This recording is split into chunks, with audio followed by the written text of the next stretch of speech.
అందరికీ నమస్కారం.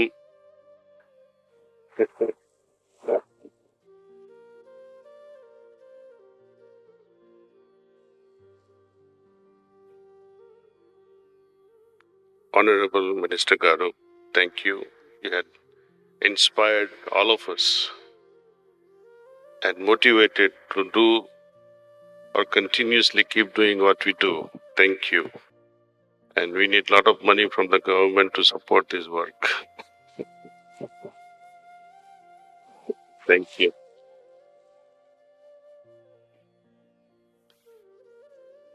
Dear sisters and brothers, it has been such wonderful 3 days we spent together here. Towards the end, Minister Garu mentioned about nourishing the soul, which is often forgotten. We all are too familiar with nourishing our physical body. We take balanced diet, we go to gym, we practice exercises, take lots of vitamins and lots of protein shakes. No? Also, we learn from our elders, professors, from each other, and from Google Mata also we learn a lot. That nourishes our mind. So we are too familiar with physical nourishment and mental nourishment.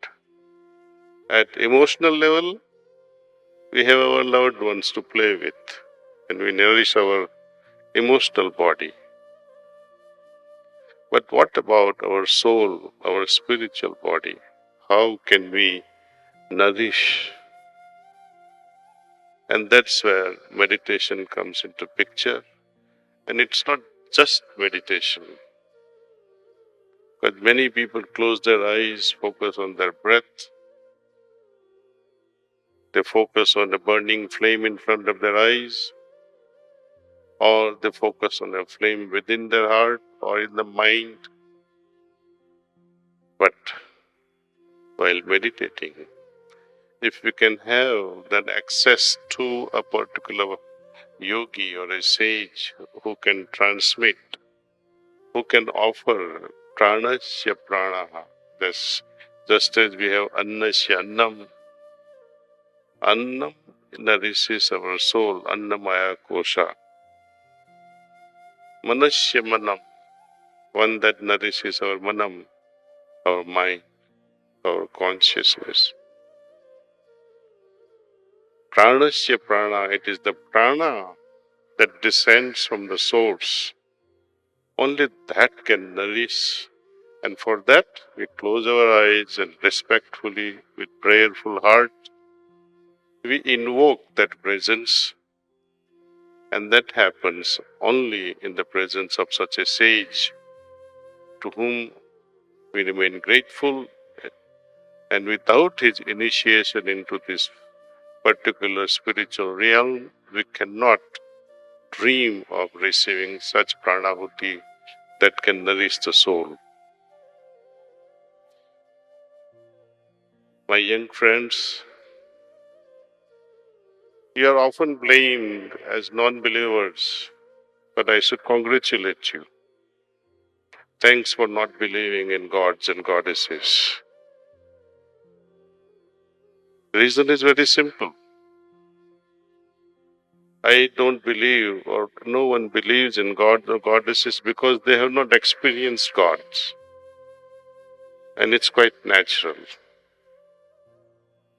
Person who says, I don't believe because I have not experienced, is very honest person, authentic person.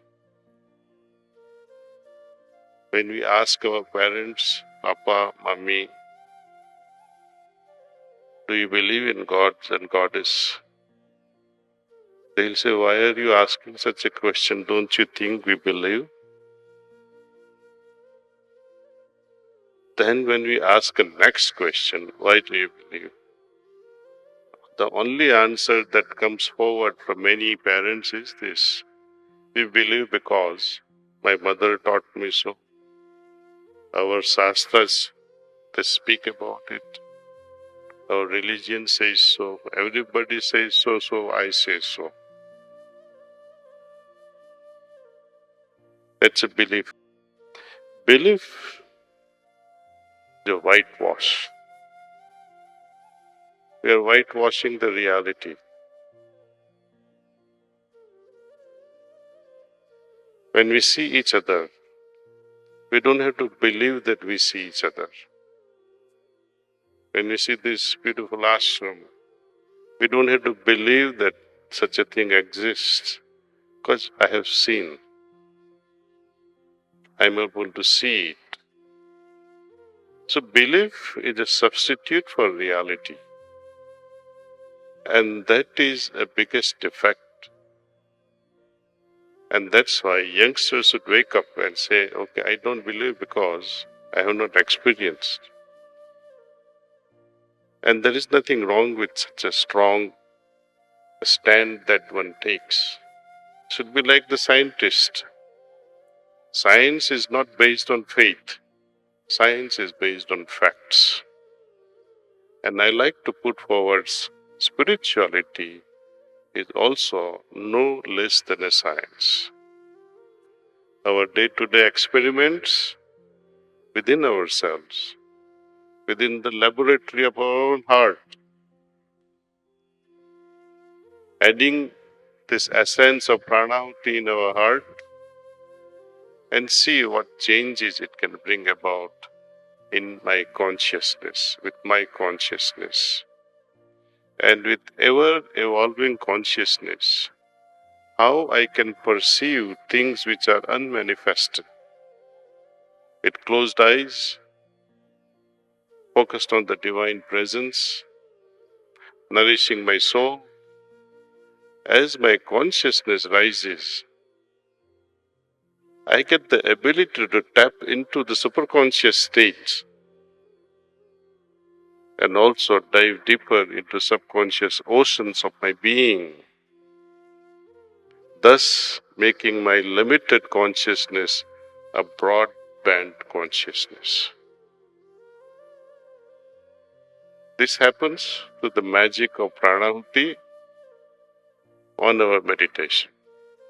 And the same pranahuti is able to help us clean ourselves, decondition ourselves, because we carry a lot of garbage within ourselves. We have a lot of beliefs and conditioning. This conditioning is especially harmful to all of us, to the entire humanity. This belief system has to go and be substituted by the experience. They say knowledge is good, and I do agree. But better than knowledge would be the experience. That's why when you go out to look for a job, they say, you got an experience? You may be knowledgeable, but experience surpasses. And I was discussing this early morning that experience of divinity may be great, but it would be better if we can become divine ourselves. And this progression is a sign that you are on the right track, on the right path. So we should not be satisfied with just a belief in God, but actualize the experience. And having experience, be further inspired to become that experience. It's not enough to be experiencing peace, but become peace. Not enough to experience love, compassion, kindness, but to become love, to become compassionate, become loving. Love, compassion, kindness will no longer remain verb, but we become all those qualities that we have been talking about over the last few days. At the root of it all, it is meditation and meditation alone that can make it happen. yogaha karmasu kausalam. When my mind and heart, when my smaller self and the higher self, when our consciousness of each other, they are dissolving the boundaries, it's a state of yoga. And whoever performs the actions, thoughts, indulges in emotions, in such a state will always excel.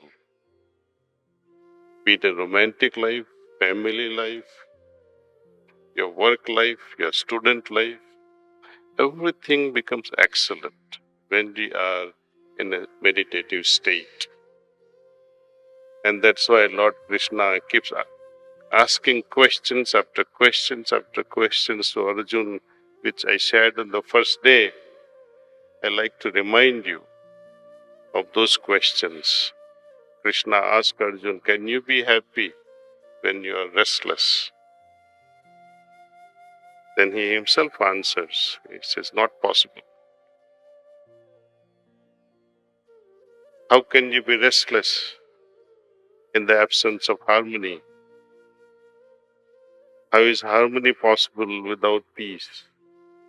How is peace possible without focused mind? How is focused mind possible without meditation?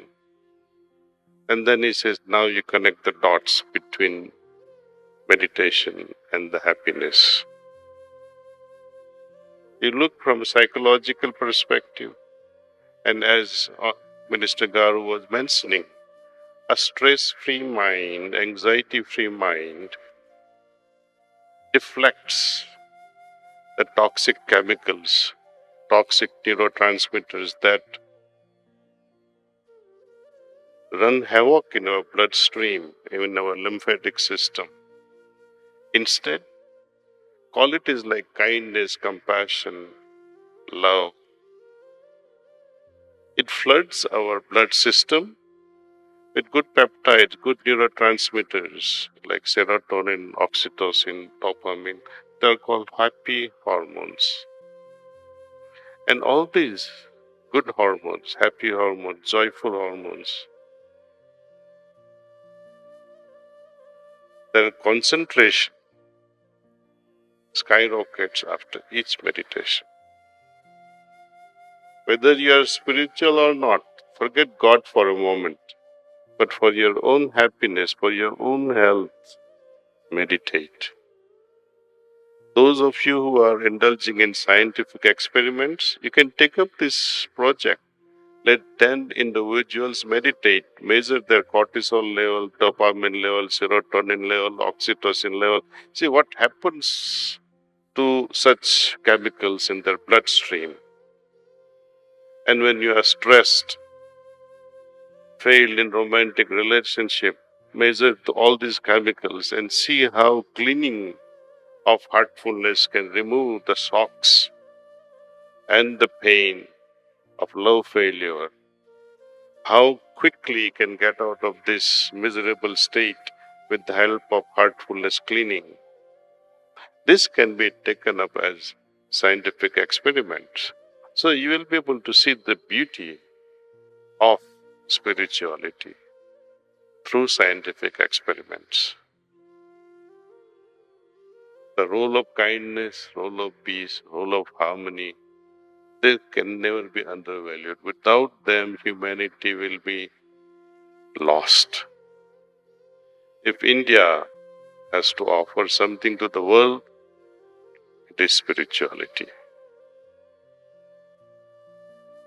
We have to understand what spirituality is all about. Having understood the spirituality, we have to become spiritual ourselves. It's not enough to remain religious, because religions have always divided humanity. That I am a Hindu, that I am a Muslim, that I am a Christian, that I am a Buddhist or a Jew or I am non-believer. They have divided humanity, and as we see the consequences of religions today, fanaticism, terrorism, division, wars, and as the statistics show, there are The more human killed on the name of God than any other reason. Should we continue to be the same humanity going forward, who is trapped in so-called jails of religion? We must transcend them. Say goodbye to such religions and create new culture, new humanity, new human beings. It just requires a shift in our understanding. We are not denying the ancient cultures. We are not denying religion, but we are trying to understand religion with the microscopic eyes, critical eyes.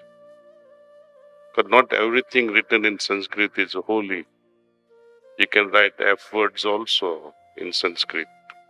You can nicely and lavishly curse someone in Sanskrit and you will say, wow, what a mantra. So don't be deceived by languages. In essence, I wish you all meditate mornings and evenings twice a day. Offer a heartfelt prayer at bedtime. Analyze your actions of the day just before going to bed. See where you have gone wrong and see how you can enable yourself in such a way that you don't go on repeating those wrong things. Promise yourself, henceforth, no more of those wrong things. And if you have done something great, good, but dissect that also and see how you can do better. All this requires a heart that is craving to learn new things, heart that is craving to get transformed each moment. Moment you become satisfied with yourself that I am fine with myself now, that is stagnation. We must continue to grow, keep growing, becoming perfect in everything that we do.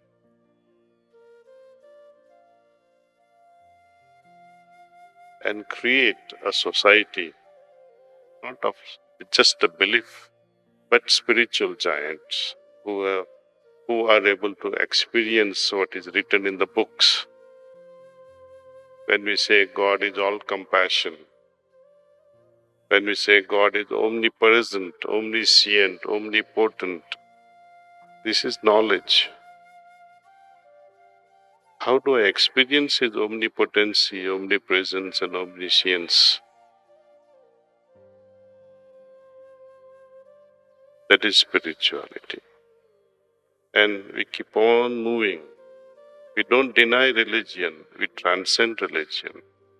We enter spirituality and we transcend spirituality also, meaning going beyond the experience.